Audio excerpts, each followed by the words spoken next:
Bienvenidos a Negocios de Otro Planeta, el podcast de Miguel Ángel Ruiz. Aprende con el marciano emprendedor sobre negocios, marketing y ventas.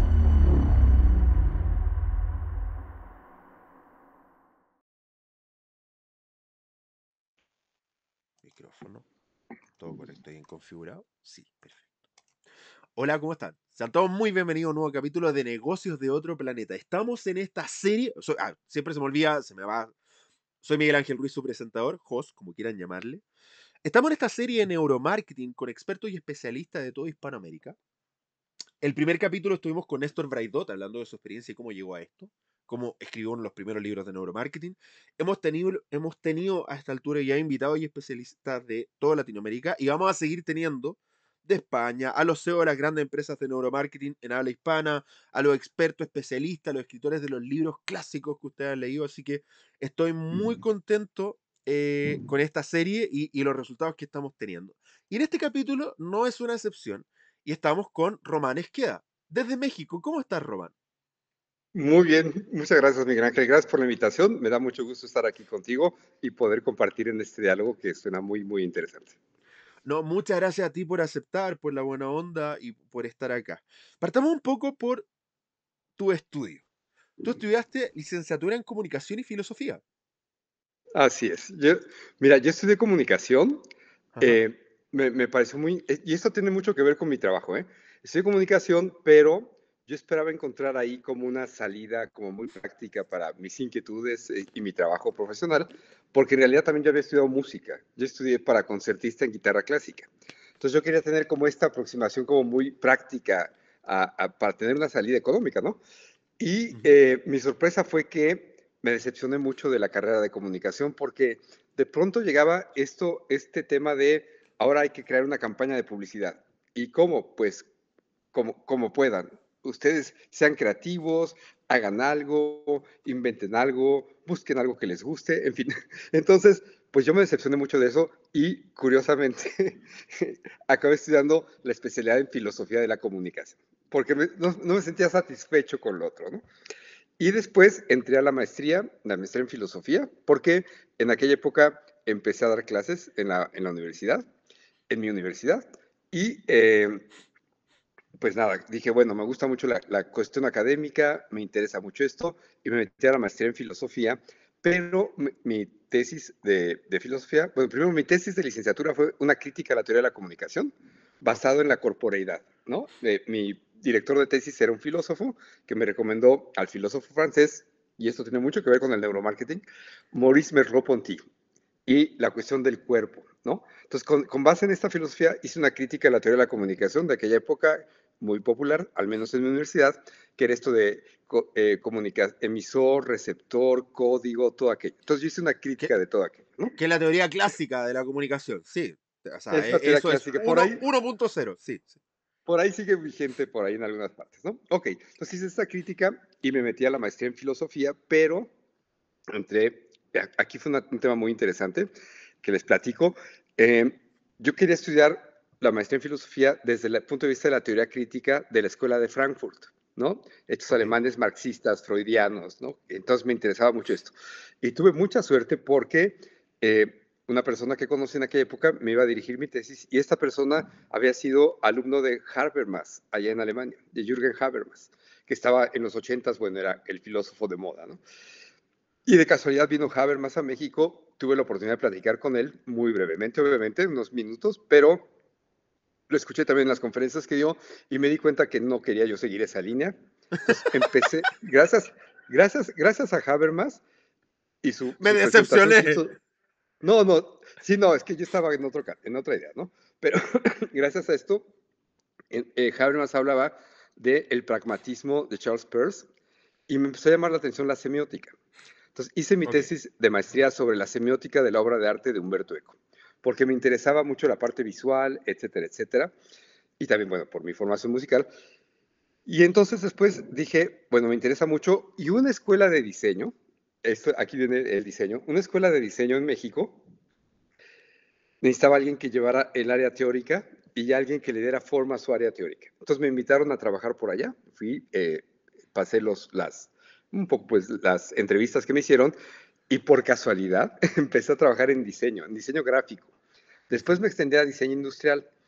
Pero entonces mi trauma en ese momento era, ¿cómo le hago para que estas cosas semióticas súper abstractas, bla, bla, bla, les sean relevantes a estos alumnos? Entonces empecé a hacer investigación empírica con mis alumnos. Empecé a ponerles problemas de diseño chiquititos para saber qué hacían. Y en aquel momento empezaba yo a trabajar también un poco en el ámbito de las ciencias cognitivas. Entonces empecé a darme cuenta de que había regularidades en sus procesos mentales.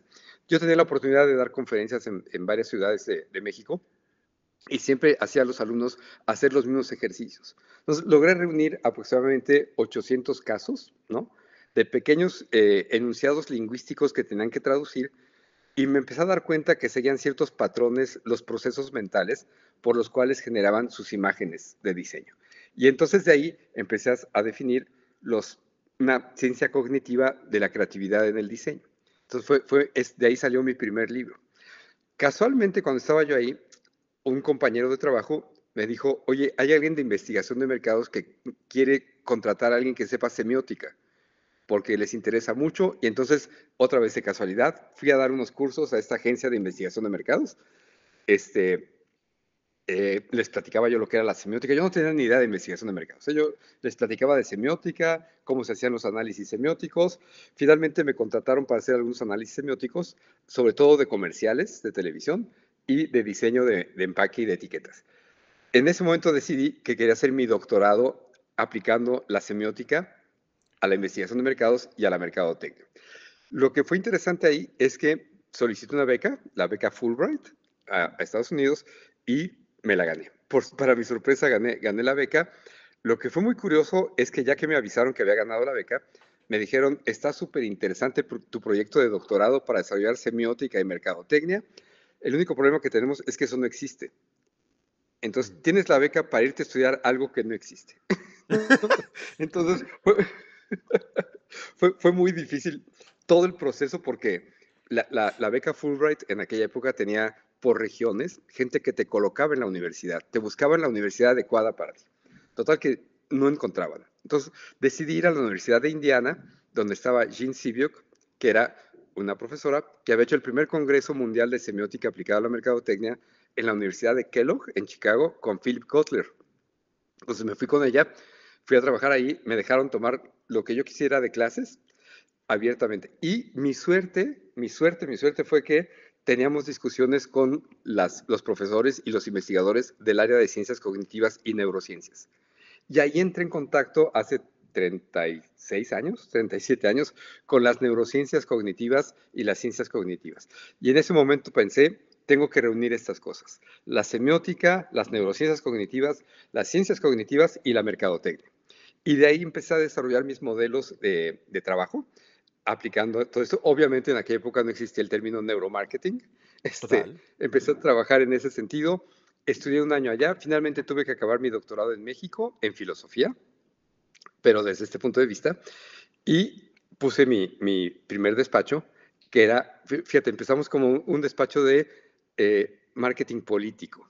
Era la época del marketing político aquí en México y empecé a asesorar varios procesos políticos a partir de las neurociencias, las ciencias cognitivas y la semiótica específicamente. Y a partir de ahí empecé el desarrollo de mi trabajo, ya dentro de la investigación de mercados. Estoy anotando mis preguntas porque si no se me olvidan, ¿no? Sí, no te preocupes, adelante. Yo tengo mi notita acá y escribo todas las preguntas que se me ocurren en el proceso porque si no mi déficit atencional se me va. Tú primero, Está perfecto. comentaste que habías tu primer libro. ¿Cómo se llama este primer libro que comentaste entre medio, que salió que nació en este proceso? Ok, mi primer libro se llama El juego del diseño. Todavía está vigente por Perfecto. ahí. Sí, sí, sí. Afortunadamente, bueno, lleva muchísimos años ya. Yo escribí ese libro hace 28 años, más o menos. Y digamos que fue el primer libro de ciencias cognitivas aplicadas al proceso creativo del diseño, ¿no? Ujú. Entonces tuvo muy buena recepción. Les cuento un poco la historia del libro. Yo acabé el libro, ya regresando de la Universidad de Indiana, yo acabé mi libro y no encontraba quién me lo publicara. No me lo publicaron en México, no me lo publicaban en España. Y bueno, dije, bueno, ni modo, no va a aparecer nunca este libro porque nadie le interesa. Entonces hubo un Congreso Mundial de Retórica general, ¿no? Era un congresos gigantescos de miles de personas. Y entonces dije, bueno, pues lo voy a meter ahí mi ponencia sobre el libro, y aunque sea, ahí presento la idea, ¿no? Del libro. Ujú. Entonces Claro. yo terminé mi ponencia, ya sabes, esos congresos gigantes donde en mi conferencia había quizá 15 personas o 20, no más de eso, ¿no? Pero al terminar entró un hombre rubio, ¿no? Muy europeo, ¿no? Y entonces, pero hablaba español y me decía, yo ya había acabado. Y entonces entró él y me dijo, ¿quién es Román Esqueda? Le digo, pues soy yo, ¿no? Y bueno, se presentó, él era Jean-Marie Klinkenberg, que había sido el presidente de la Asociación Internacional de Semiótica y había escrito varios de los libros en los que me basaba.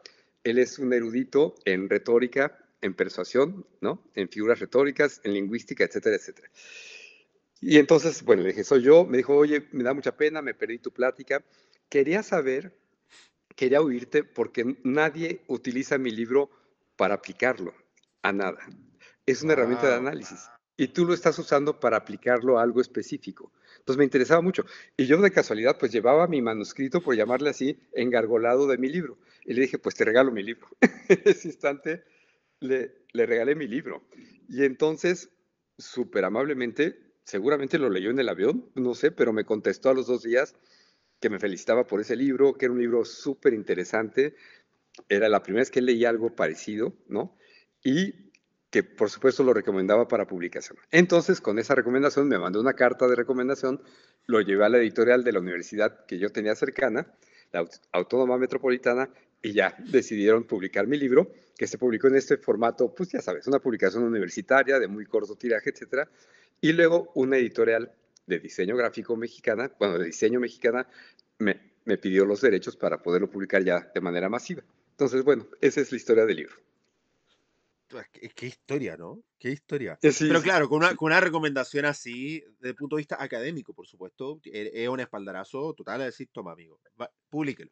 Vaya, Así es, sáquelo, así es, sáquelo para afuera. así es, así es. Otra pregunta que te quería hacer y es, porque no todas las personas que nos están escuchando, que son empresarios, que tienen negocio, entienden lo que es un análisis semiótico. ¿Me puedes explicar, por favor, qué es para ti un análisis semiótico? ¿Cómo explicas un análisis semiótico de un elemento? Muy bien, sí, muy interesante y muy buena observación porque no toda la gente sabe lo que es eso. Mira, aquí el problema es que hay muchos tipos de semiótica. Hay Ok. semiótica de la cultura, semiótica del texto, semiótica bla, bla, bla, bla. Para mercadotecnia, lo que yo utilizo es básicamente, no sé si se está cortando la señal mucho. No, no, no, no. Ah, ok. A mí se ve bien, se ve y no se ha cortado en audio, por lo menos. Ah, perfecto. Sí, si hay algún problema me dices, por favor. Bueno, Perfecto. yo lo que hago es básicamente semiótica de la persuasión, es decir, Ok. la tradición de la retórica persuasiva, pero no, trato de evitar la palabra retórica porque siempre suena como a discurso y Sí, las teorías retóricas más contemporáneas no hablan de discurso, sino que la retórica, las cosas te persuaden de muchas maneras. Incluso total. los objetos nos persuaden de diferentes maneras, ¿no? La ropa nos persuade, los diseños de Exacto. muebles nos persuaden, obviamente las redes sociales nos persuaden. Entonces, el concepto de persuasión es muy amplio desde el punto de vista retórico contemporáneo. No se liga al lenguaje. Entonces, ¿qué es un análisis semiótico para mí? Esto no lo comparten todos mis compañeros de semiótica, pero lo que yo hago es, cuando viene una empresa de marketing y me dice, quiero saber si mi comercial persuade, quiero saber si mi Ujú. comercial puede vender. Entonces, analizamos la estructura, por ejemplo, la estructura narrativa del comercial, ¿no? Y, por ejemplo, voy a poner un ejemplo porque es un poco más fácil. Hay un famoso comercial del automóvil Passat de Volkswagen, Ok. donde empieza con un pasillo donde vemos a un niño chiquito, como de 8 años, caminando vestido de Darth Vader, ¿no? Y Sí, oímos, ya sabes spot cuál. clásico. Sí, sí, sí, sí. Ha ganado muchos premios ese comercial. Entonces, viene como el niño caminando, ¿no? Como Darth Vader. Con la Entonces, música de ahí fondo, tenemos tan, tan, tan, tan, tan, sí. exactamente, con la música que le da esta grandiosidad a la escena, etcétera. Y entonces vemos que el niño empieza a tratar de mover cosas con sus manitas, ¿no? Entonces, bueno, ahí tenemos una figura retórica de ironía. Cuando tú tienes una ironía de ese tipo, la probabilidad de que tenga un alto impacto es muy grande. La ironía está en la inocencia del niño pequeñito, disfrazado de este personaje malévolo, maligno, de grandes poderes. Y con la música grandiosa, y es un niñito caminando en un pasillo. Entonces, Mm. esta ironía te atrapa. Mm. quiere saber qué va a pasar. Entonces van pasando diferentes escenas donde el niño trata de mover un mueble, trata de mover una silla, trata de mover al perro, trata de mover y no mueve a nada, por supuesto. Y empezamos a ver su actitud toda corporal, pues de desencanto, ¿no? De frustración. Entonces llega su papá en el coche y entonces sale el niño y el papá lo quiere saludar y le dice que no, que se vaya, no, fuera. Entonces se pone enfrente del coche y empieza a tratar de moverlo. El papá entra a la cocina donde está la mamá y se da cuenta de lo que está haciendo el niño y entonces le toca al coche para que se apague o se prenda, no me acuerdo, para que se prenda. Entonces se prende y el niño se sorprende de que lo logró, ¿no? Entonces un comercial que genera mucha ternura, etcétera, pero el truco está, bueno, hay muchas cosas, ¿no? Importantes, pero a nivel semiótico es, ¿qué recursos usaste? La ironía, la Mm. exageración, la sorpresa, el desenlace de la narrativa que va en aumento, la frustración del niño de no poder mover cosas. Entonces, narrativamente va creciendo la tensión entre lo que intenta hacer el niño y la frustración de no poderlo hacer. Y va creciendo y creciendo hasta que dices, ya está el pobre niño, pues triste de que no mueve nada. Y cuando el papá le da la solución, se sorprende el niño. Ahí está el área de impacto semióticamente. Entonces, ¿qué hace la semiótica? Te permite analizar, en este caso es un servicio que hacemos para nuestros clientes, analizamos desde hace 25 años los comerciales más premiados por su creatividad, por ejemplo, en diferentes festivales de creatividad, entre ellos el Festival de Cannes, y de ahí sacamos las estructuras narrativas más impactantes según esto, según este festival, y vemos que se empiezan a repetir las estructuras narrativas. Los Entonces, para patrones, sí. los patrones, claro. Sí. Entonces, para nuestros clientes, cuando tenemos un proyecto con un cliente, para un proyecto nuevo, le decimos, mira, para este posicionamiento de tu marca, con estas necesidades que tienes, con este tipo de target al que vas dirigido, en estas circunstancias, te convienen estas dos estructuras. Pídele a tu agencia de publicidad que haga estas dos estructuras y que Mm. te traiga creatividad, pero ya con fundamentos de esto es lo que funciona. Voy a volver a un análisis y una pregunta. Viste que las preguntas me salen, nacen de la conversación. Em, y en este contexto, esos patrones que constantemente ven en las premiaciones de los grandes festivales, ¿están publicados en algún lado o solo tienen sus clientes cuando entran en consultoría? O hacen un análisis, mira, estas son los tres grandes grupos de lineamientos creativos de los últimos festivales y se publica en una revista o en algo. No, no lo he publicado. Fíjate que tengo como proyecto en algún momento publicar este libro porque es fascinante y he estado en contacto también con gente de inteligencia artificial. En mi última trabajo en alguna universidad, yo sigo constantemente trabajando en universidades, dando clases de maestría, doctorado, etcétera. Y en la última tenía contacto con la gente de ciencias computacionales y estábamos tratando de diseñar un programa de cómputo creativo que generara estas narrativas con las estructuras que hemos encontrado.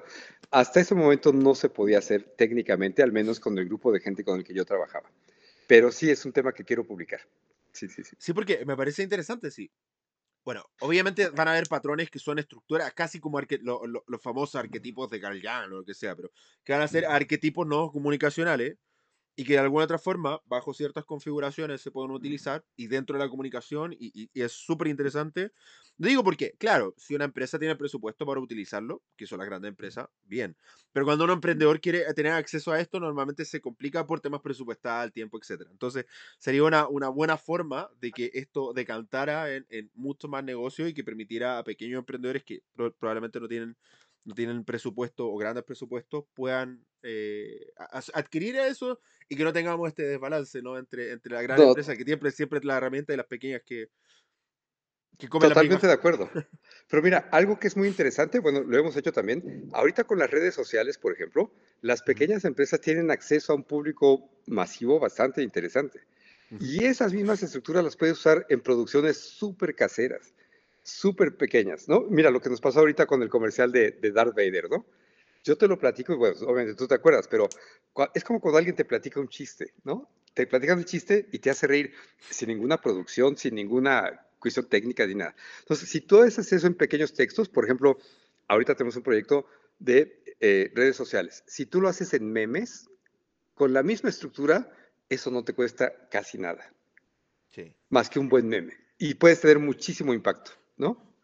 Y hoy día, bueno, por lo menos cuando alguien dice que Chile no es un país creativo, porque en los rankings, en temas de creatividad, no estamos siempre en los top en cuanto a Latinoamérica, pero cuando uno ve un meme, cada cosa que ocurre en Chile es un meme. En Claro, 30 segundos uno se entra a Twitter o a sí, Instagram y llueve los memes. No sé, por ejemplo, una vez hace muchos años, en el periodo anterior de gobierno, el ministro de Salud, el ministro París, que era ministro de Salud, dijo que en el contexto de cómo estábamos yendo a la crisis de la pandemia, las vacunas, dijo que Chile era el mejor país de Chile, diciendo de que, o sea, lo que quería decir es que Chile era el mejor país de Latinoamérica en la gestión de la pandemia, pero dijo Chile el mejor país de Chile.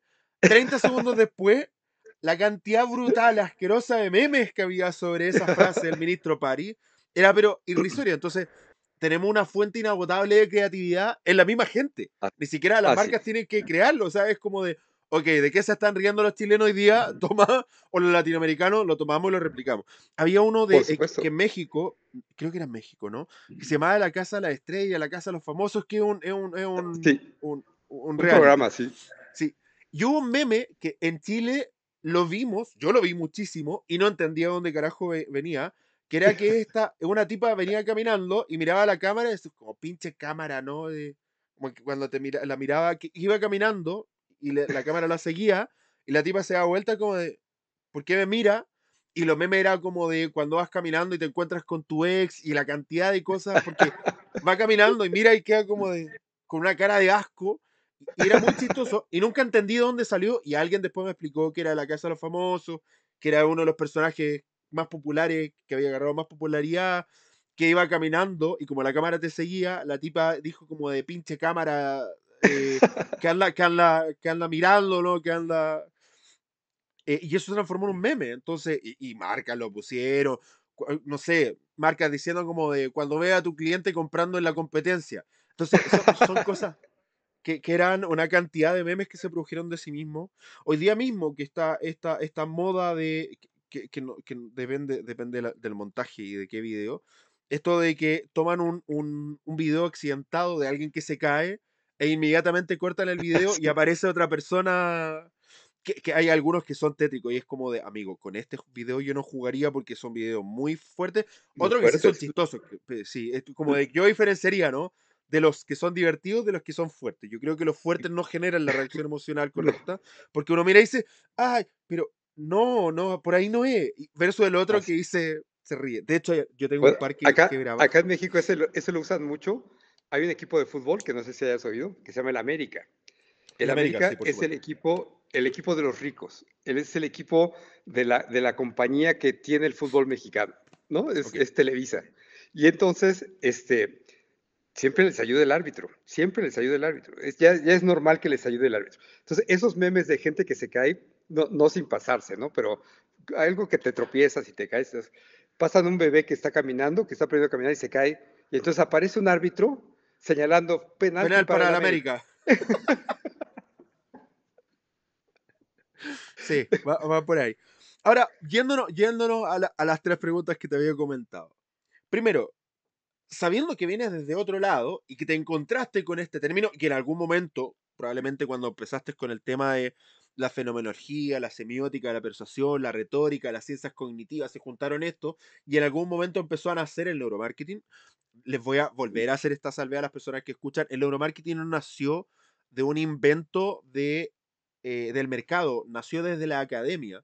De hecho, la primera empresa de neuromarketing nace al alero de la Universidad de Berkeley, que fue Neurofocus, que nació porque la universidad no podía lucrar con la herramienta y por lo tanto los profesores se juntaron y montaron una empresa que era literalmente dentro de la universidad, pero no era de la universidad, que era Neurofocus. Y así nació la primera empresa de neuromarketing. O sea, el neuromarketing salió como una subcategoría de la neuroeconomía, como una herramienta para medir. Cuando te encontraste con el tema del neuromarketing y empezamos a mover un poquito esto, ¿qué es para ti el neuromarketing? ¿Cómo lo defines? ¿Cómo lo ves? Es buenísima pregunta. Yo creo que, mira, yo lo que veo en diferentes países es que hay también diferentes versiones de neuromarketing, Ujú. ¿no? Una es la fuerte, digamos, por llamarla así, que es midamos la activación neuronal de diferentes áreas para poder detectar qué está pasando en la mente de la persona ante tales o cuales circunstancias y entonces podemos de ahí inferir lo que va a Mm, suceder en términos de ventas, etcétera, etcétera, ¿no? Esa es una versión que me parece muy interesante.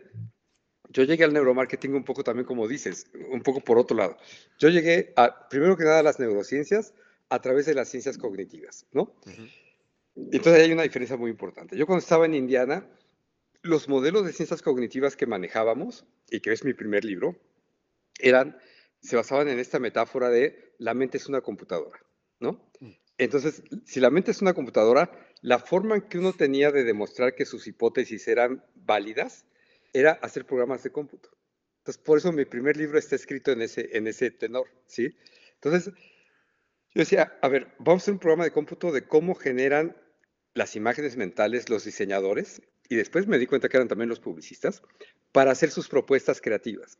Y entonces especifiqué los, por llamarla así, en términos de hoy, no está planteado así en el libro, los algoritmos que sigue la mente para generar imágenes mentales impactantes, creativas, etcétera, ¿no? Entonces, de ahí yo empecé a entrar en contacto con las neurociencias y dije, mira, a ver, esto que estoy describiendo se parece a un modelo neuronal de un procesamiento paralelo, ¿no? Simultáneo. Y entonces modelé la propuesta como un modelo de, ya sabes, un modelo de procesamiento paralelo simultáneo que se retroactiva, ¿no? Que se reactiva a sí mismo. Y así es como puedo explicar los procesos creativos dentro del cerebro. Entonces, yo entré por ahí a la parte neuronal, ¿no? A la parte neurocientífica, pero siempre desde las ciencias cognitivas. Entonces, para mí, como yo entiendo el neuromarketing, es esta fundamentación en neurociencias cognitivas, digamos que estrictas, en el sentido más científico del término. Es decir, para yo saber qué es la persuasión, tengo que leer todo lo que se ha escrito sobre neurociencias de la toma de decisiones y de la persuasión. ujú. Y de ahí yo saco los modelos de ciencias cognitivas que explican esto. Entonces, yo, por ejemplo, pienso que es muy difícil aplicar directamente mediciones de activación neuronal en un laboratorio de marketing, ¿no? Porque los protocolos que tendríamos que seguir son súper estrictos para que eso realmente funcione así. Mm. Entonces, de ahí yo de repente tengo, híjole, eso es muy difícil de hacer, ¿no? Pero si nos basamos en todo este bagaje que existe ya de los grandes neurocientíficos y lo aplicamos. Por ejemplo, te pongo un ejemplo. Yo participo en varios foros científicos mundiales y en uno de ellos presentó un neurocientífico muy interesante que recomiendo muchísimo, que se llama Luis Pessoa. Luis está en la Universidad de, no me acuerdo si está en Berkeley o en otra de California, ahorita se me olvidó, pero Luis lo que dice es, los modelos neurocientíficos que hemos desarrollado a partir de procesos como si fueran procesos aislados uno del otro, son muy cuestionables.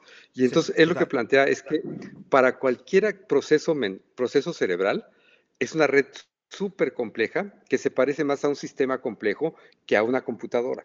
Y Total. esos sistemas complejos involucran muchas áreas del cerebro para una sola actividad mental, ¿no?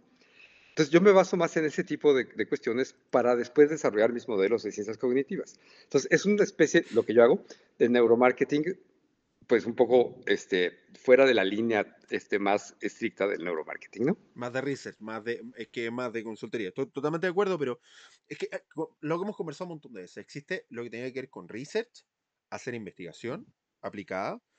Poquito, la verdad, en Latinoamérica, desde mi experiencia con el electroencefalograma, debido a sus costos y tiempo. Y por otro lado, tenemos tomar todas las teorías. Si hoy día tenemos la teoría de los dos sistemas de procesamiento cognitivo de Daniel Kahneman. Tenemos Noise de Daniel Kahneman. Después tenemos Nuts de Richard Taylor. Y aparte tenemos el error de descarte de Antonio Damasio. Si metemos todo dentro de esa juguera y tenemos 8 científicos, yo tengo ahí por un listado de todas las bases de los científicos cognitivos y sus investigaciones, que es mi recopilatorio de la base y el colchón de todas mis teorías, que al fin y al cabo no tiene que ver con que no he creado nada, he tomado y conectado. Soy un conector más que un creador, no creo teorías, tomo y conecto línea y digo, mira, esto se conecta con esto, porque, por ejemplo, los dos sistemas de procesamiento cognitivo con Nudge se conectan. Esto del sistema 1 y sistema 2 versus los empujón, estamos hablando de exactamente lo mismo, y si aparte le agregamos el ruido, tenemos un contexto brutalísimo, una teoría tremendamente compleja, y desde ahí sale todo. Pero si uno basa su conocimiento en evidencia científica, tiene una performance mucho mejor que si nace de por ahí, ¿no? Eh, Exacto. Total, entonces tienes por un lado el research, que sí estoy de acuerdo, porque lo volvemos a repetir y se repiten en todos los podcasts. Una cosa es utilizar tecnología, ya es un nivel complejo, ¿sí? La segunda es utilizar bien esas tecnologías, que tiene que ver con la metodología, la tecnología, la aplicación. Eso ya agrega otra capa de complejidad. Y la tercera y más compleja, que es que la mayoría de las empresas de investigación de mercado que se compran el laboratorio y creen que esto llegará a hacerlo, cuando se encuentran, cuando tienen que dar resultados frente a un cliente, da resultado. ¿Qué carajo hago con estas investigaciones y de qué forma lo aplico en los negocios? Exacto. Que eso ya es una capa tercero, porque ahí no solo necesitas neurociencia, necesitas marketing y necesitas una capacidad creativa de conectar, de crear, de diseñar, de decir cómo carajos tomo esta investigación que descubrió estos dos insights y cómo estos dos insights lo bajo a la comunicación, a la experiencia, a una tienda, a un proceso de venta, etcétera, que eso es tremendamente complejo y es el gap, por ejemplo, en el cual mi empresa Agencia Mars se ha posicionado. O sea, tomar estos estudios y bajarlos a un aplicable dentro de la empresa. Que es lo que me di cuenta, por ejemplo, que era que lo que cuando yo trabajaba en iOS Media era muy bueno desde el punto de vista técnico. Medía y daba resultados espectacular. Pero cuando los clientes decían, ya, ¿y cómo aplico esto? iOS Media miraba y decía, oye, no, Yo no sé. yo mido, testeo y te entrego.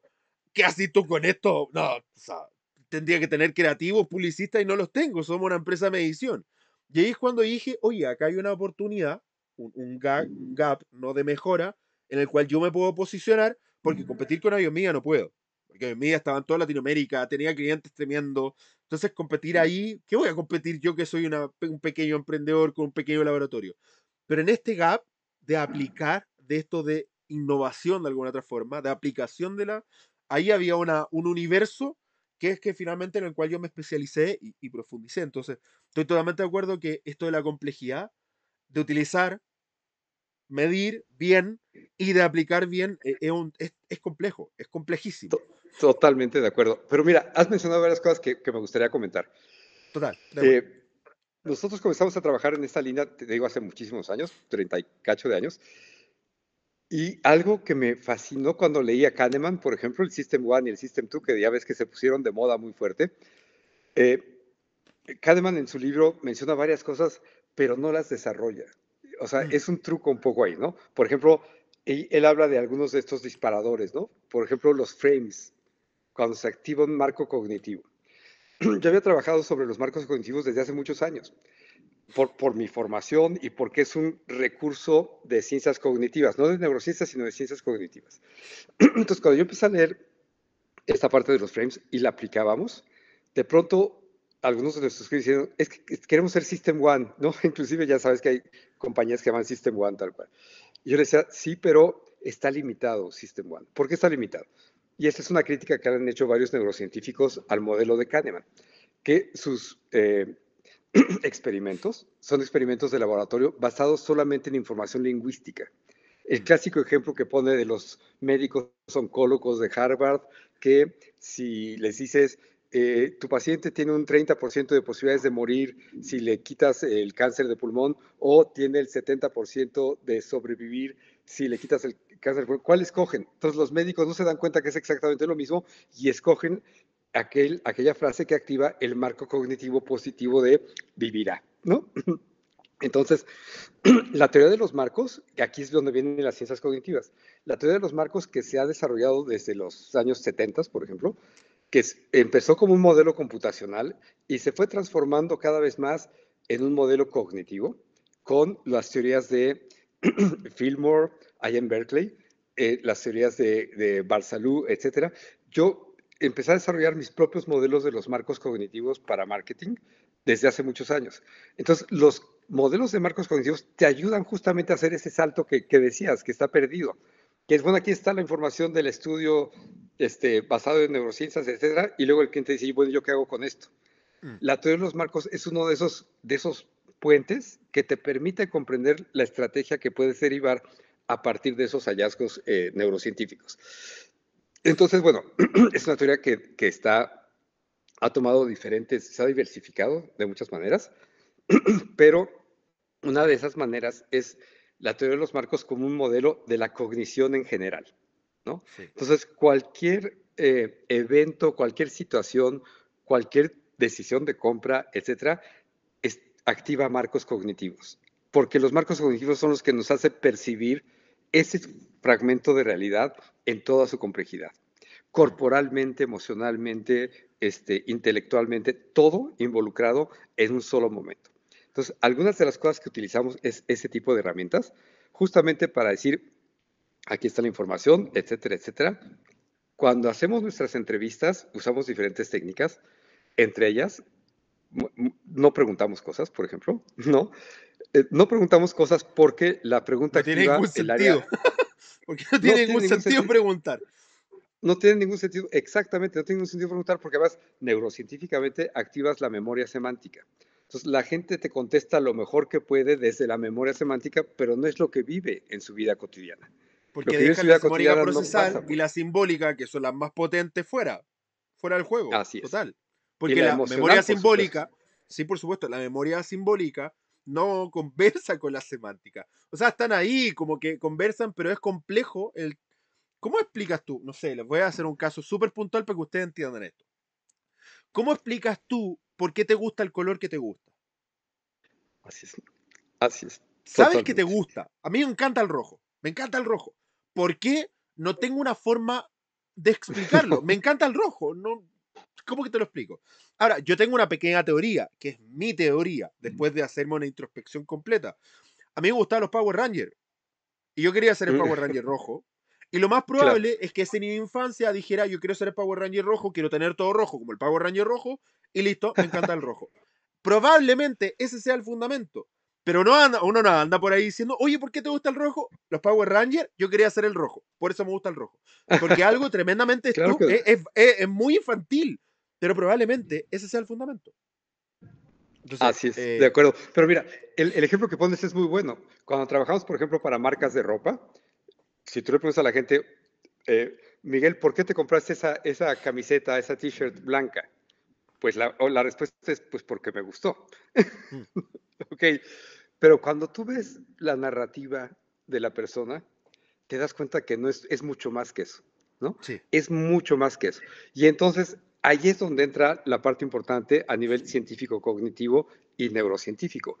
De las neurociencias tomamos los procesos de toma de decisión neurocientífico, bueno, obviamente como bien mencionabas, desde las primeras teorías de Damasio hasta la actualidad, todo lo que se ha desarrollado en sentido, y, eh, y de ahí vemos las técnicas que tenemos que usar para que se activen las áreas del cerebro que contienen la información relevante para la estrategia de marketing.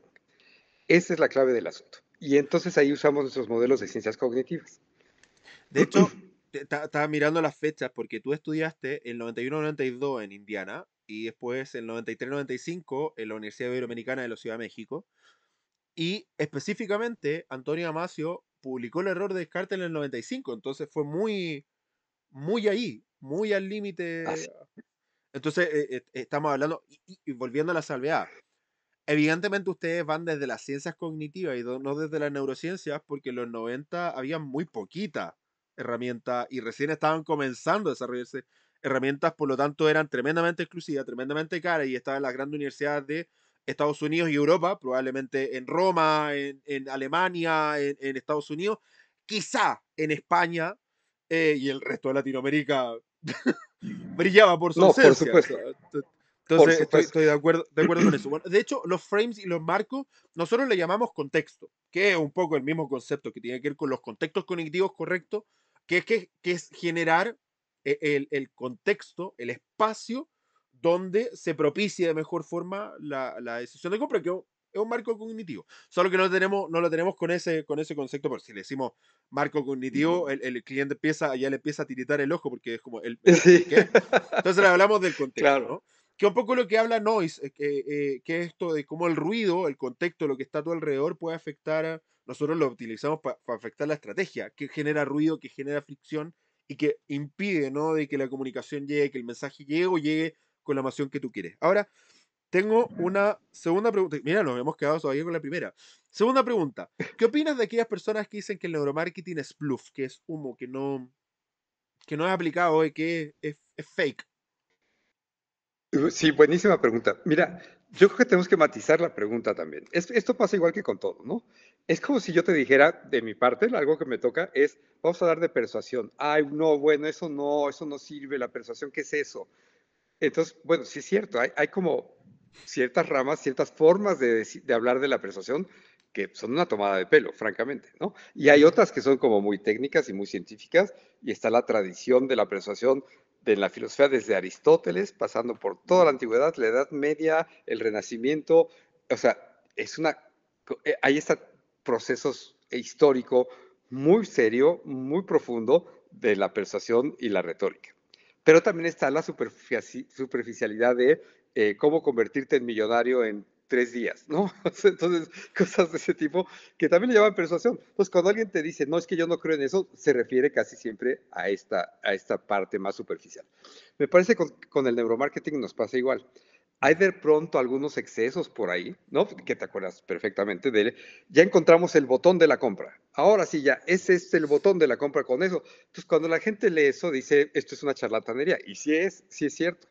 Pero Sí. también está la parte formal. Entonces, creo que una de las cosas que nos toca como personas que estamos cercanas o hacemos neuromarketing es darle el peso científico al asunto.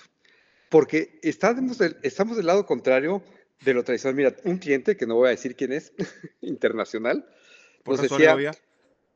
ayúdenos a encontrar nuestras, es que estaba muy chistoso. O sea, tenemos nuestro Insights Cloud, tenemos nuestra nube de Insights. Oye, ¿qué es esto de nube de Insights? Pues mira, tenemos, cada año, todos los equipos se ponen a generar Insights. Y entonces queremos saber cuáles funcionan y no. ¿Y cómo funciona esto? Ah, pues si una de nuestras marcas necesita un insight, va ahí y busca un insight y lo aplica a su marca. Entonces yo decía, ¿qué es eso? ¿Cómo puede ser que tengas una nube de insights que puede servir para cualquier marca? Es muy contradictorio. Y ciertamente hicimos el análisis y aquello que aparecía como insight era desde descripciones de producto hasta beneficios funcionales, era un caos. Entonces decíamos, pues bueno, ¿qué es esto? Fíjate cómo ahí está la parte, esto es intuitivo, esto no es formal, esto no es científico, esto es pura creatividad que nadie sabe bien qué está entendiendo. Te pongo otro ejemplo. Otro cliente nos decía, necesitamos hacer un estudio para encontrar insights. Perfectamente. Necesitamos encontrar este año, voy a inventar porque no me acuerdo, 50 insights. Ok, yo le preguntaba a la directora de Mercadotecnia, ¿cómo ¿Para definen qué? insight en la... Sí, claro, ¿cómo definen insight en la compañía? Y la respuesta en resumen fue, no lo tenemos claro, pero hay que encontrar 50.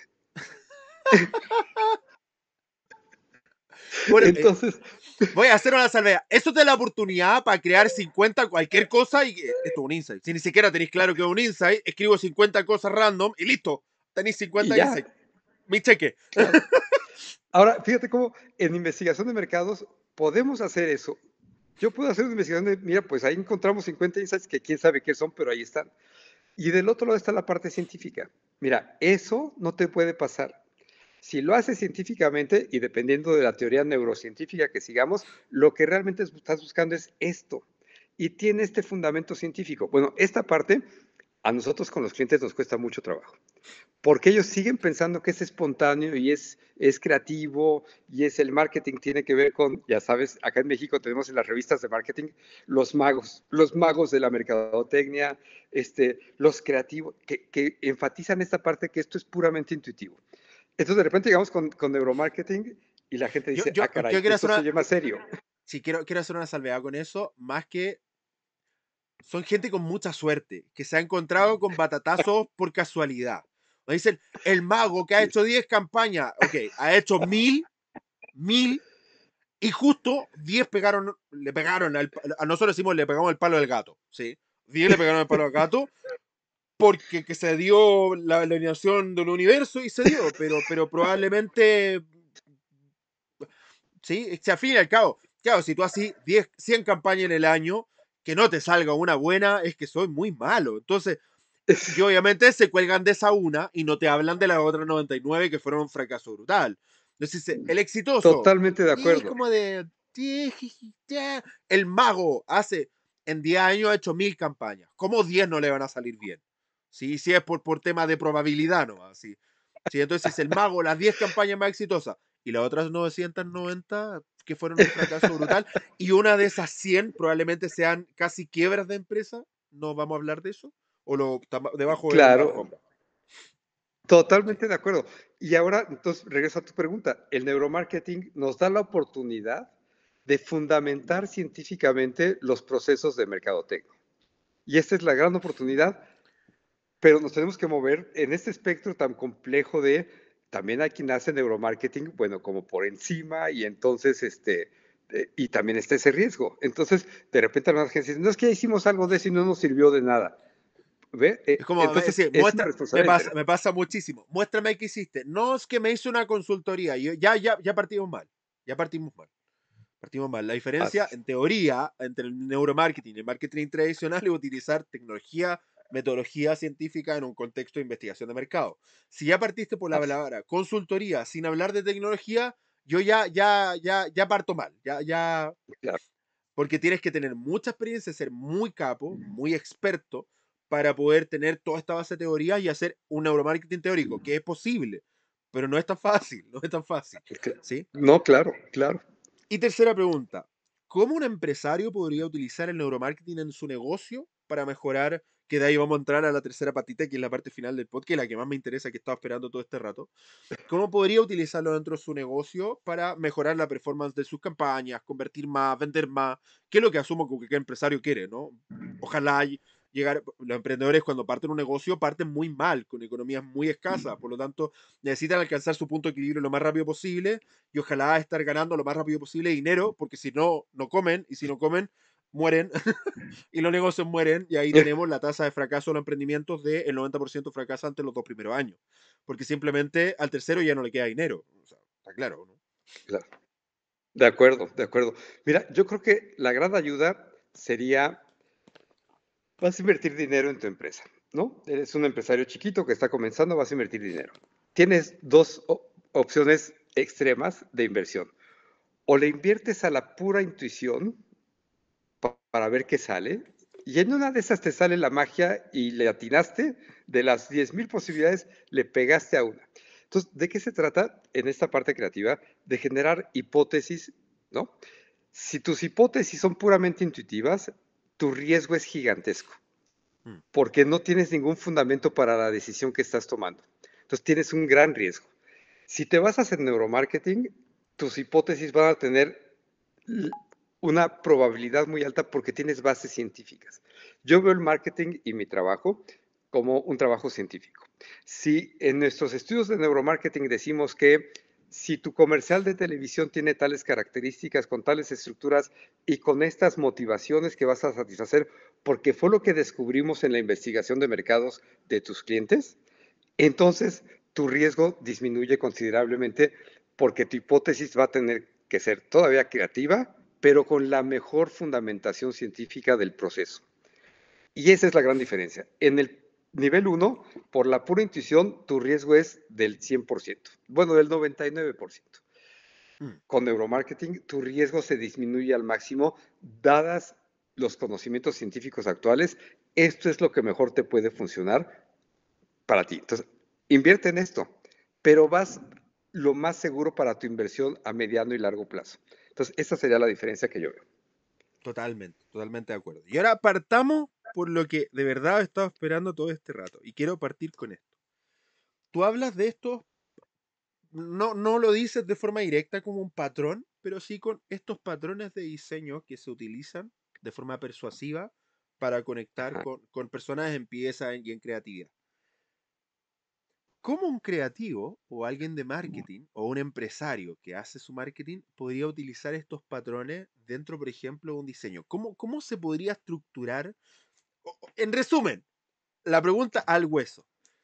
¿Cómo alguien tiene una estructura para diseñar una pieza gráfica, una gráfica, como quieran llamarle, todo le dicen de forma distinta, que conecte realmente, que persuada a los consumidores? ¿Qué patrones debería utilizar dentro de esta pieza para conectar con alguien? ¿O qué serie de patrones podría utilizar?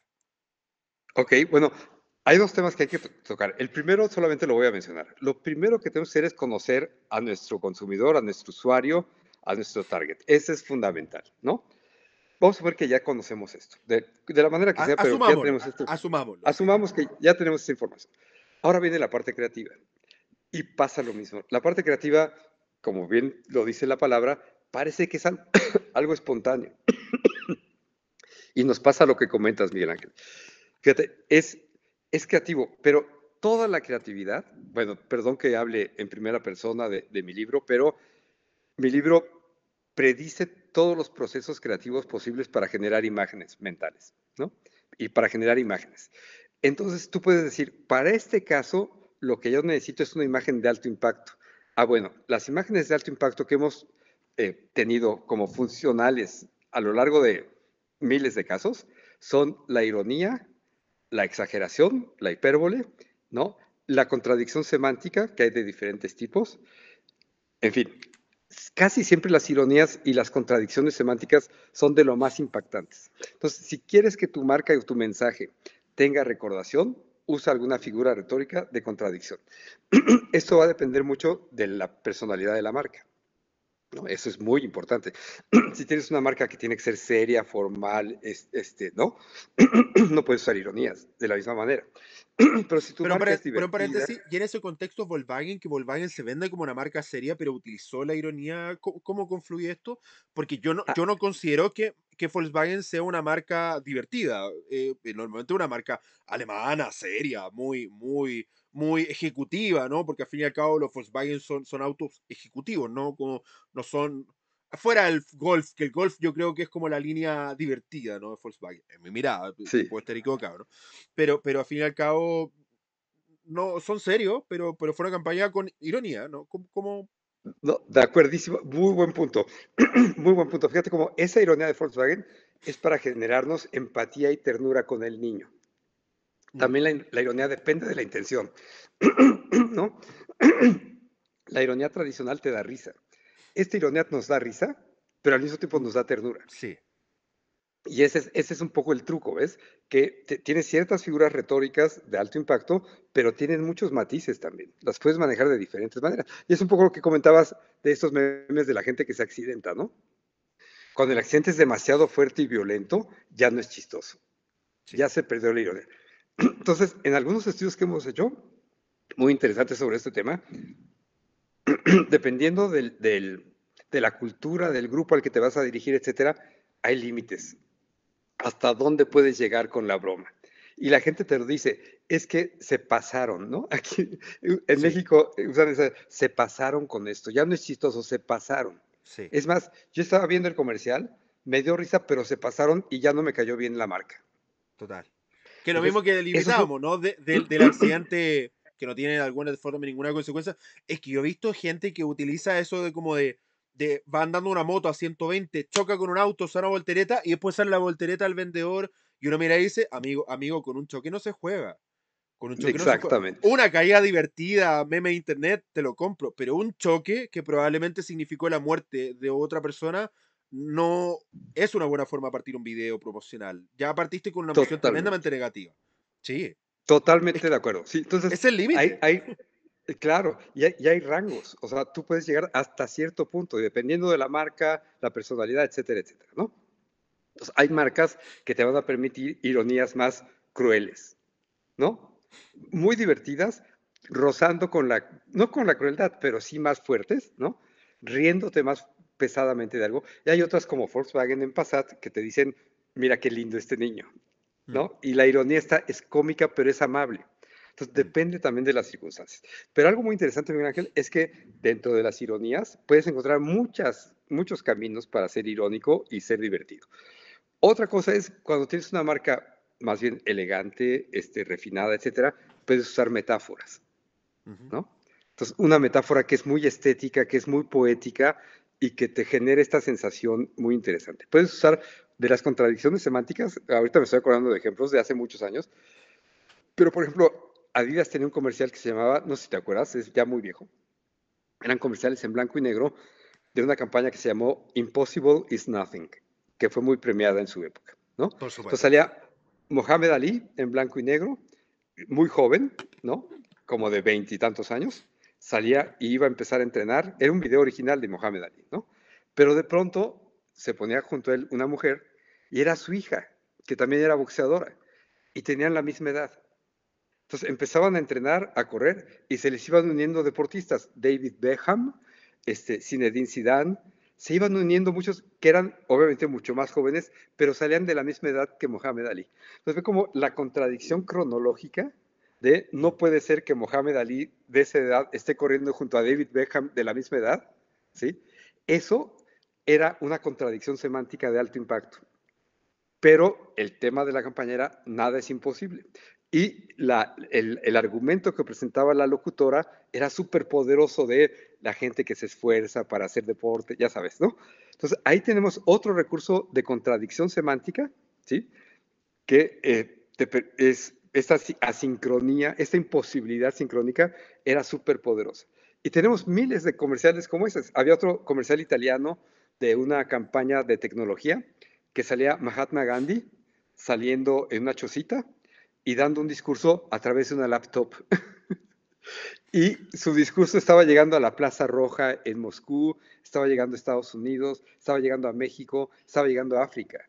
Y entonces la conclusión era cómo hubiera sido el mundo si hubiera tenido la tecnología, ¿no? Entonces, pero es la misma figura retórica, ¿ves? Esta contradicción de esto no existía, esto no puede ser. Entonces, pero el tema central de esto es la contradicción semántica. Puedes tener ironías, asincronías, hay muchas, ¿no? Antanaclasis, contradicciones semánticas puras que van a tener alto impacto. Entonces, una de las frecuentes, de los recursos frecuentes que tenemos es ese. Lo que es interesante es ver cómo predices lo que va a pasar con tu comunicación. Si conoces las figuras retóricas adecuadas, las estructuras narrativas, las estructuras argumentativas, lo puedes predecir, ¿no? Otro ejemplo que te puedo poner es un comercial de la marca Lurpak, que también fue muy premiado en sus tiempos. Creo que siguen por ahí. Lurpak es una marca de mantequilla, creo que es danesa, no me acuerdo. Perfecto. Y entonces empezaba el comercial con la música de Strauss, de Richard Strauss, de Así hablaba Zaratustra, que se usaba en la película Odisea 2001 en el espacio. Entonces iban haciendo la preparación de la comida, algo de lo más vulgar, ¿no? Estaba alguien preparando su comida, pero cuando tiraban los ingredientes parecían naves espaciales que caían en el sartén, con la música de la película Odisea 2001 en el espacio. Entonces el impacto era súper fuerte, porque hacían la analogía entre cocinar y una aventura al cocinar. Entonces el locutor, el narrador iba diciendo eso, la aventura de hacer tu cena hoy va a ser diferente con esto. Esa misma figura retórica fue como empezó la película Barbie. ¿Te acuerdas del principio de la película Barbie? Debo de decir que no la he visto. Te la recomiendo mucho. Está muy buena. Es sorprendente, es muy buena película. Pero la primera escena era justo eso. Decía que Barbie nació en un momento en que para las niñas la única opción que tenían era ser educadas como que iban a ser mamás. Y los muñecos para las niñas eran bebés, porque era entrenarlas para el único futuro que podían tener, ser mamás. Pero llegó Barbie y rompió con eso, porque hay Barbie abogada, hay Barbie médico, hay Barbie exploradora, hay Barbie científica. Entonces, pero la primera escena entonces estaban unas bebés, unas chiquitas, unas niñas chiquitas con sus bebés, con sus muñequitos de bebés de antes. Entonces en eso se rebelaban, porque aparecía Barbie y Barbie aparecía como si fuera, no sé si te acuerdas de la película 2001 Odisea en el espacio, estos monolitos, en la película aparecían unos monolitos que transformaban el mundo, transformaban al ser humano. Entonces aparece Barbie como si fuera este monolito. Y las niñas empiezan a golpear a las bebés y las destruyen, porque ya no quieren ser nada más mamás. Pero la figura retórica es la misma de la mantequilla Lurpak. Es exactamente la misma. Entonces, estas analogías también son de alto impacto. Entonces, puedes agarrar un tema que esté de moda, que eso es también los memes, ¿no? Justamente lo que decíamos de los memes es, está pasando esto ahorita con el presidente, se equivocó, aprovechemos e ironicemos a partir de ahí. Entonces, esas figuras retóricas te permiten predecir lo que va a pasar con la gente. Entonces, ya no es una creatividad de a ver qué se le ocurre al creativo.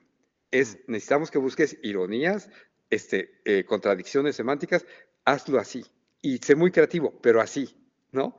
Y eso Bajo te este asegura la contexto, inversión. sí. Bajo este carril.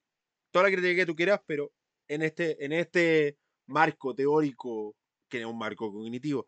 Ahora, todo esto que tú detallas está en tu libro. Esta parte en mi libro, es que en mi libro lo que detallo más era un libro de ciencias cognitivas, digamos, ¿no? Entonces yo lo que traté de ver es cuando, te cuento un poco de ello. Primero hice, te digo, aproximadamente 800 casos de pequeños enunciados lingüísticos que mis alumnos traducían en imágenes donde se autorrepresentaban. Por ejemplo, les decía, tienen que representar, yo soy Román y soy trabajador de la construcción. Entonces, estos enunciados lingüísticos chiquitos me permitían controlar los procesos creativos porque sabía qué estaban representando en cada caso. Entonces, por ejemplo, acá en México, la mayoría hacía su nombre con ladrillos rojos, ¿no? Ok. ¿Por qué hacían su nombre con ladrillos rojos? Porque fíjate, la palabra construcción tenía partes materiales. Estas se llaman sinécdoques materiales particularizantes, ¿no? Entonces, una parte material de una construcción es un ladrillo, pero el Que es ladrillo la al mismo estructura tiempo, básica de la construcción, propiamente tal, sí. exactamente, pero al mismo tiempo los ladrillos formando las letras del nombre daban una consistencia sólida, estable, firme. Esa es una metáfora, Mm. ¿no? Y todos los hacían con mayúsculas, ¿no? Con altas, como dicen los diseñadores, porque la construcción prototípica va hacia arriba. Entonces, esos no se daban cuenta que lo estaban haciendo subconscientemente. Cuando Mm. describían sus trabajos, tampoco mencionaban que estaban en altas porque era algo que pasaba por debajo de la conciencia. Y entonces, de los 800 casos, aproximadamente el 60% hacían exactamente lo mismo. Entonces, el proceso mental era la palabra construcción, tiene partes materiales. Hay un prototipo de construcción que es la construcción típica de ladrillos. El ladrillo es una parte material y voy a hacer mi nombre con ladrillos, porque mi cerebro hizo esto espontáneamente. Pero al mismo tiempo lo voy a poner sólido, en altas, etcétera, y sin darme cuenta estoy metaforizando lo que es una construcción para mí. Y así hice miles de ejercicios. Entonces saqué el modelo teórico de todos los procesos mentales que generaban las imágenes mentales y de ahí fui a checar con diseñadores profesionales que hubieran publicado sus descripciones de sus trabajos y encontré un libro sobre las Olimpiadas de Barcelona. Imagínate hace cuánto lo hice. Las Olimpiadas de Barcelona. Y todos decían exactamente lo mismo. Hacían metáforas tipográficas, metáforas en los trazos, metáforas en los colores. Otra figura retórica que usaban mucho era el color de las cosas por el objeto, ¿no? Por ejemplo, para los Juegos Olímpicos usaban mucho el color de los aros olímpicos. Por Y razones con eso obvias. Sí. hacían su ilustración con los colores, ¿no? Y entonces eso se llama metonimia de color por objeto, hacían metáforas en la composición, eran composiciones algunas muy dinámicas, muy fuertes. ¿Por qué? Porque los Juegos Olímpicos son dinámicos, fuertes, agresivos, ¿no? Entonces, el modelo predecía que iban a sacar todo eso. Y después volví a probar con otros diseñadores que escribían de sus trabajos y todas sus descripciones coincidían con el modelo. Entonces, actualmente, por ejemplo, hemos hecho estudios en, en África, en Rusia, en Sudamérica y en Estados Unidos para una marca y todos los diseños de empaque siguen las mismas reglas. Y pudimos ver cuáles son eficientes y por qué. Y en ese caso en particular, esto también lo hicimos con ustedes alguna vez, ahorita te digo. Entonces, en algunos casos, ¿por qué funcionaba y por qué podía ser internacional el diseño gráfico de los empaques? Con ustedes hicimos un proyecto para una marca de mensajería hace ya muchos años, pero querían saber si podían hacer una campaña regional para toda América Latina y México. Entonces fuimos a Chile, fuimos a Venezuela, fuimos a Argentina y a Brasil. Y hicimos una investigación de mercados, focus groups en aquella época, para encontrar las motivaciones de contratación de mensajería. Entonces, en los marcos cognitivos y en las motivaciones que encontramos y en los rasgos de personalidad de la gente, todos coincidían a nivel Latinoamérica. Y de ahí pudieron sacar una campaña regional para la compañía de mensajería. Y eso alimentado por las figuras retóricas con las que tenían que representar esas motivaciones y esos marcos. Te diría cuál es la campaña, pero probablemente no lo puedes decir. Eh, como para después buscarla, ¿no? Y quiero hacer una salida. ¿Por qué nadie usa Oceanía? ¿Por qué nadie va a Australia? Sé que está muy lejos, pero nunca nadie hace estudios como que dicen Europa, África, Asia, América y Oceanía para afuera. Siempre. Eh, y como último tema, para no seguir quitándote más tiempo y ir cerrando el podcast, la persuasión. ¿Cómo ves tú el tema de la persuasión? Hoy día hablamos, por ejemplo, de mucho del copyright, ¿no? De cómo escribir mensajes persuasivos, pues, mensajes que vendan, mensajes que conecten, que seduzcan. Pero ¿cómo ves tú la persuasión en el tema de la comunicación? Porque al fin y al cabo, volvemos a la base, no solo la venta busca persuadir, cualquier tipo de comunicación busca persuadir al otro. Cuando yo te hago una pregunta a ti, te estoy buscando persuadir para sacar la mayor cantidad de información posible para mi podcast. Eso es una forma de persuadir. Entonces, trato de conectar contigo para sacar la mayor cantidad de información y sentir que aprendí muchísimo. Eso, que uno lo mira, eso es persuasión. Entonces, cuando un niño le dice, papá, quiero algo, eso es persuadir. La persuasión es parte de la humanidad. Uno ve como la persuasión como algo negativo, como de buscar, manipular al otro, pero la persuasión es base de la comunicación, ¿no? Comunicar es persuadir. Comunicar a otro es persuadir al otro. Pero, ¿cómo ves tú la persuasión desde el punto de vista práctico? ¿Qué elementos realmente persuaden en Latinoamérica a los consumidores, a los clientes, al mercado? ¿Cómo quieres Súper, llamarlo?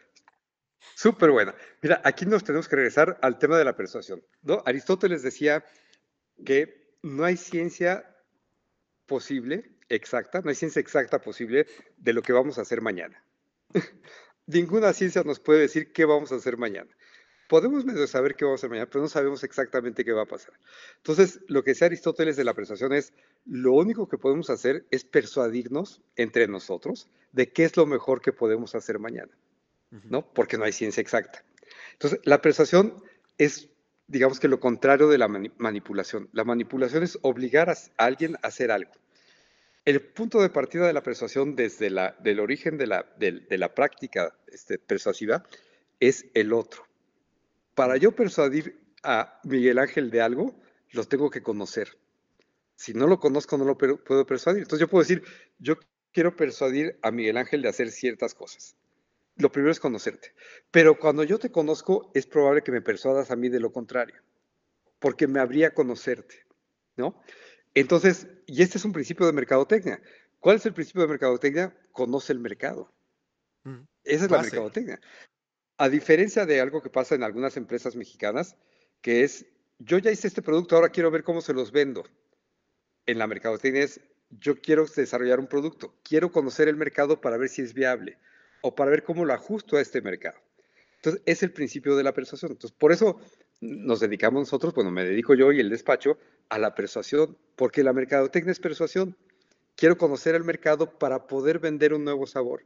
Quiero Mm. conocer al mercado para poder vender un nuevo producto, pero necesito conocer al mercado. Y aquí viene el tema muy importante, que es, ¿puedo hacer un estudio etnográfico del mercado? ¿Sí? ¿Me va a servir? Sí, pues ahí hay mucha información etnográfica de cómo es el mercado. ¿Qué de eso me sirve para persuadirlo? No Mm. sé. Y me regreso al ejemplo que decías antes. Pues no sé. Ahí está la información. Quiero hacer un estudio sociológico, histórico, cultural del mercado. Bueno, ahí está la información. ¿Qué de esto me sirve para persuadirlos? Tampoco sé, ¿no? Entonces, nosotros, nuestro diferenciador en el mercado mexicano es, te vamos a hacer estudios de mercado basados en neurociencias cognitivas para la persuasión. Entonces, evaluamos innovaciones, nuevos productos, etcétera, etcétera, pero más que evaluarlos es, primero hay que conocer al mercado. Entonces, cuando conocemos al mercado, le decimos a nuestro cliente, mira, de tus proyectos de innovación, este no tiene ninguna posibilidad. ¿Por qué? Porque en los marcos cognitivos, en la estructura mental de la gente, esto no va a ser relevante nunca. Al menos no en este momento. Mm. Pero esto otro que tienes va a ser súper relevante porque checa perfecto con sus marcos cognitivos. Entonces, vamos a desarrollar este producto porque tiene muchas probabilidades. Entonces, la persuasión es, dirían algunos teóricos de la persuasión del Renacimiento, lo que nos hace humanos. No tenemos forma de ser predecibles. Entonces, ¿qué podemos hacer? Podemos armar el sentido común. El sentido común es lo que nos crea como comunidad humana. Decían por ahí los retóricos también de la antigüedad, lo único que nos hace libres es la persuasión. Entonces decían, atrévete a persuadir a los demás. Atrévete a hablar, porque es lo único que te va a dar libertad. Y también la persuasión es el fundamento de la democracia. ¿Cuál es el fundamento de la democracia? Oír a todos y ver de esos grupos cuál persuade de qué es lo mejor para todos. Esa tendrá que ser la democracia. Quiero hacer una salvedad. ¿Escucharon eso? Escuchar a todos, inclusive a aquellos que no quiero escuchar porque piensan distinto a mí. Sí, como salvedad, que hubo una sociedad donde cualquier persona que piensa distinto a mí es mi enemigo, no quiero escucharlo. Quería hacer la salvedad porque me parecía pertinente. Me retiro lentamente. Sigamos entonces con la persuasión. Sí, el filósofo italiano Vico, ¿sí? En el siglo XVIII, era el antagonista de Descartes. Descartes decía que todo era racional, matemático, calculable. Y Vico decía, perdóname, pero no es cierto. Se escribían entre ellos, ¿no? Decía, no, lo que nos hace seres humanos es que somos emocionales. No, lo que importa en el ser humano, le decía Vico, no es la razón lógica, calculadora de Descartes y de la ciencia. Lo que importa en el ser humano es la razón del sentido común. Y él le llamaba la razón poética. Los seres humanos comunes y corrientes, ¿no? Que no somos científicos, vivimos en la razón poética, vivimos en la emoción. Y por eso necesitamos la persuasión. Porque no hay forma de que racionalmente lleguemos a la mejor solución posible. Y esto que acabas de decir, no, tengo que oír a los demás. Somos una comunidad, podemos pensar diferentísimo, pero para armarnos como comunidad tenemos que hablar entre nosotros y tenemos que ver qué es lo mejor para todos. Esa es la persuasión. Por eso la persuasión es el origen de la democracia. En realidad la persuasión es todo lo contrario a lo que nos han enseñado, ¿no? Nos han enseñado que es manipular, etcétera, etcétera, porque se supone que existe la verdad para todos, ¿no? Si existe la verdad para todos, que yo te trate de persuadir de algo es falso porque tendríamos que conocer la verdad, ¿no? Pero como no existe la verdad para todos, lo único Porque que nos existe queda la es... interpretación de la verdad personal y única, ¿no? Sí. Existe la interpretación personal, existe la verdad grupal. En mi grupo de gente, ¿no? En mi grupo social pensamos que lo mejor es esto. Ah, pero allá hay otro grupo social. ¿Qué hacemos? ¿Nos peleamos? Pues no, platiquemos. Y cuando platiquemos, queremos persuadirnos unos a otros sin violentarnos. Queremos llegar a una conclusión que nos haga mejores a todos. Y Creo entonces, que esa es la los, persuasión. los políticos deberían aprender de persuasión, ¿ah? ¿No? Porque no, como que no recuerdan las bases de la persuasión actualmente. Sobre todo en Latinoamérica. No me importa nuestra región.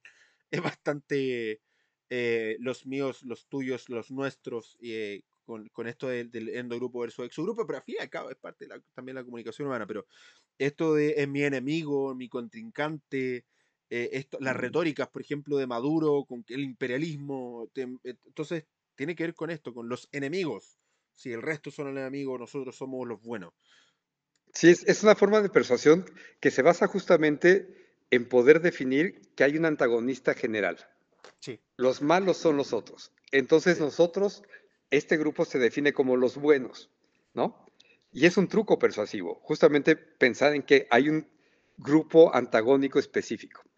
Algo que nos ha pasado aquí en México, por ejemplo, en estas últimas elecciones, es que el grupo en el poder, el grupo del presidente actual, que hoy cambia, sí, justamente, es este grupo de izquierda, supuestamente, ¿no? Yo tengo mis dudas, pero bueno, de izquierda. Y entonces, durante 6 años, el presidente se dedicó a construir a los otros como los conservadores. El problema es que la oposición cayó en el truco y empezó a oponerse a todo lo que decía el presidente. Al oponerse a todo lo que decía el presidente, fue generando un apego afectivo emocional mucho más fuerte en los seguidores del presidente.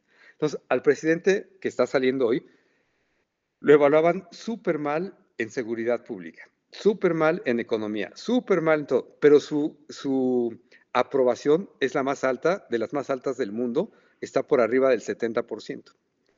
Entonces, ¿qué pasa ahí? Fue muy persuasivo con su grupo. El problema es que la oposición no entendió el truco persuasivo y entre más lo criticaban, más apego emocional generaban. Entonces, la presidenta, que hoy comienza sus funciones, justamente ganó porque era de este grupo afectivo. Entonces, el afecto hacia el presidente se lo pasaron a ella. Y la oposición nunca se dio cuenta. No quisieron oír ni abrirse a conocer lo que estaba pasando. Ese es el problema de la no persuasión. ¿Escuchaste eso, José Antonio Cast? No, no necesitas tú saberlo, pero es el de la oposición actual. Nosotros tenemos un presidente muy parecido, ¿no? Y que no hace nada, pero la gente lo quiere. Que es curioso eso, porque tiene que ver con que quiero la personalidad. Sé que como presidente es malísimo. Sé que en su efectividad de gestión es pésimo. Pero aún así lo quiero, como persona, ¿no? Como que es creíble. Sí. Y es una dicotomía bien interesante en ese contexto. Pero ahí viene el tema de la persuasión muy importante. Mira, desde Aristóteles, ¿qué nos persuade? Decía Aristóteles, hay tres fuentes de persuasión. La primera son las emociones, y esto tiene que ver con el neuromarketing, ¿no? ¿Qué te Es cómo nos persuade? La posicionamos en un emoción. aspecto, cómo nos posicionamos en un aspecto emocional, un espectro emocional. Totalmente. Elegimos una emoción y nos posicionamos. Y eso es muy persuasivo. La emoción que te mueve a actuar. De hecho, la palabra motivación, emoción, Viene, viene, sí. en inglés se entiende muy claramente. Emotion es lo que me mueve a actuar. Mm. Esa es la persuasión, la emoción. Pero el segundo nivel de persuasión es la personalidad. La personalidad entendida en el sentido, la personalidad pública, que podemos pensar en el caso de los gobernantes, que es el caso que decías ahorita, y pasó aquí en México igual, es el presidente que está saliendo se presentaba como el amigo de los pobres, Mm. y hizo políticas públicas de ayuda a los pobres, obviamente. Pero entonces era este presidente cercano. Oye, se equivoca en todo, sí, no importa, pero es mi papá bondadoso, es mi papá cariñoso, es el papá bueno. Entonces genera un apego emocional súper importante por su personalidad. Eso en términos de marketing es el brand character, Mm. la personalidad de la marca. Hay marcas que pueden decir un mensaje intrascendente, pero a la gente le generan muchísima empatía por su personalidad. Y aquí es donde vienen los comerciales de televisión, las publicaciones en redes sociales. Si están hechas con la personalidad adecuada, van a generar muchísima empatía por la marca y la van a blindar de la competencia. Mm. Ese es un tema de neuromarketing súper interesante. Y el tercero, y el ser menos importante, es la persuasión por argumentos racionales. Los reasons to believe de nuestros clientes, Que no ¿sí? funciona. Que no funcionan. Y eso lo dice la máxima. Traten de cambiar una persona a través de argumentos lógicos. Vamos a ver si lo logran. Jueguen. No, Inténtenlo. eso no existe. Eso no existe. Entonces, lo que pasa con estos presidentes es eso, ¿ves? Han construido una personalidad empática, emocional, súper fuerte, que los blinda, por decirlo así, hasta de sí mismos. Mm. Oye, eres muy malo en educación, no importa, te amo, presidente. Mm. Y es curioso esto. Y ojo, para ir terminando el punto, es curioso porque al fin y al cabo la lógica y la persuasión argumental funciona cuando la asumo a alguno de estos otros elementos. La única Así es. forma, la ciencia dice que la única forma de cambiar por argumento a otra persona es primero conectándola emocionalmente. Conecto Así es. emocionalmente con esta persona y cuando estoy en el mismo marco emocional, recién tengo la capacidad de influir en su opinión. Así es. Por lo tanto, cuando tengo el argumento, pero no tengo el marco emocional, ni tampoco tengo una personalidad persuasiva o potente, no funciona, no sirve. El argumento No tiene funciona. que estar asociado a una característica emocional. Y por eso nosotros siempre hablamos de que primero hay que elegir una emoción, posicionarse en ella. La felicidad no, felicidad es Coca-Cola. Dejen de tratar de, no van a competir con Coca-Cola jamás. No le van a ganar. Coca-Cola ya está posicionada en nuestro cerebro como felicidad. Felicidad igual Coca-Cola. Se acabó. Da lo mismo la categoría, da lo mismo el país. Felicidad es Coca-Cola. Probablemente en Rusia o en Asia, en China sea distinto, pero en el resto de los países de Occidente funciona así. Entonces dejen de Así es. pensar en esta lógica. En la emoción, los argumentos son necesarios, por supuesto, porque queremos tener decisión inteligente, pero en un contexto emocional. Oye, Ramón, yo te quiero dar, Román, ¿por qué Ramón? Te acabo de cambiar el nombre. Román, No te preocupes. te quiero dar las gracias por estar acá. Si alguien quiere ponerse en contacto contigo, con tu empresa, ¿dónde puede ubicarte? Mira, me pueden buscar en Facebook como Román Esqueda Taide o a través de LinkedIn, ahí también Ajá. estoy, y por ahí podemos platicar. De hecho, uso las redes sociales para esto, para las conversaciones. Como te decía, doy clases en varias universidades mexicanas, entonces, pues mis redes sociales son para platicar con mis alumnos, con otros profesores, etcétera. Y bueno, por supuesto, bienvenidos quien quiera, ojalá alguien quiera seguir la conversación por ahí. Y con mucho gusto, nada más que me digan, te vi que en el podcast de Miguel Ángel, te escuché ahí, entonces, podemos platicar.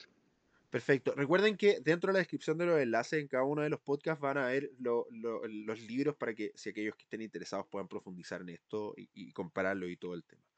Román, muchas gracias por tu tiempo, por esta conversación tremendamente interesante. A mí me encantó, aprendí muchísimo, así que feliz de haberte tenido acá y haber podido conversar contigo. Muchas gracias, Miguel Ángel. Agradezco mucho la invitación. Fue un placer y también aprendí mucho de él. Gracias. Genial. Amigo, ¿hay algo que usted haya aprendido de este capítulo que le haya parecido interesante o que crea que a otra persona le puede interesar? Compártalo para que más personas puedan llegar a este podcast y tengan un negocio de otro planeta. Muchas gracias por estar conectado y nos vemos en un siguiente capítulo de esta serie de neuromarketing. Chao, chao.